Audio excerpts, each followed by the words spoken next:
මැතිවරණයේ කල්දමමින් நாட்டில் நடக்க வேண்டிய தேர்தலை பிற்போடும் சக்தி யாருக்கும் இல்லை. இலங்கையின் எந்த அரசியல் யாப்பிலும் இவ்வாறு குறிப்பிடப்படவில்லை. இது பற்றி விவாதிப்பதற்கு அமைச்சர் ஃபைசர் முஸ்தபாவை எந்த நேரத்திலும் பகிரங்கமாக விவாதத்திற்கு அழைப்பதாக கூட்டு எதிர்க்கட்சியின் பிரதேச சபை உறுப்பினர்கள் சவால் விடுத்தனர். நாட்டில் நடக்க வேண்டிய தேர்தலை பிற்போடும் சக்தி யாருக்கும் இல்லை.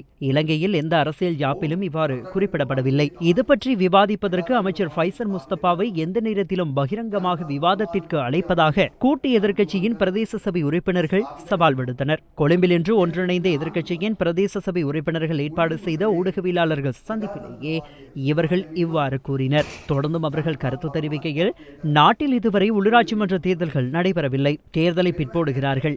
இதை பற்றி மாகாண சபைகள் மற்றும் உள்ளூராட்சி மன்ற அமைச்சர் ஃபைசர் முஸ்தபாவிடம் விசாரிப்பதற்கு தாம் தயாராக இருப்பதாக பிரதேச சபை உறுப்பினர் சாபித் அமீட் அறிவித்தார். எதிர்வரும் உள்ளூராட்சி மன்ற தேர்தல் விரைவில் நடைபெற வேண்டும் என்று நாட்டின் அனைத்து பகுதிகளிலும் 10 லட்சத்துக்கும் அதிகமான கையெழுத்துக்களை திரட்டிக்கொண்டு தேர்தல் ஆணையாளரிடம் செல்லவிருப்பதாக இவர்கள் தெரிவித்தனர். இவ்வாறு தாம் தேர்தல் ஆணையாளரிடம் செல்லும் போது அவர் கூட்டங்கள் வேலை என்று எம்மை கண்டு ஓடி ஒளியாமல் எமது கோரிக்கைகளை ஏற்று எமக்கு பதில் தர வேண்டும் என்று சுட்டிக்காட்டினார்கள். மேலும் தற்போதைய அரசாங்கம் வரி பணம் செலுத்தும் மக்களின் வாக்குகளை நிராகரித்து வருவதாகவும் குற்றம் சுமத்தினார்கள். மக்களின் சேவைகளையும் உரிமைகளையும் முடக்கி வரியை மட்டுமே இந்த அரசாங்கம் எதிர்பார்ப்பதாகவும் அவர்கள் சுட்டிக்காட்டினர்.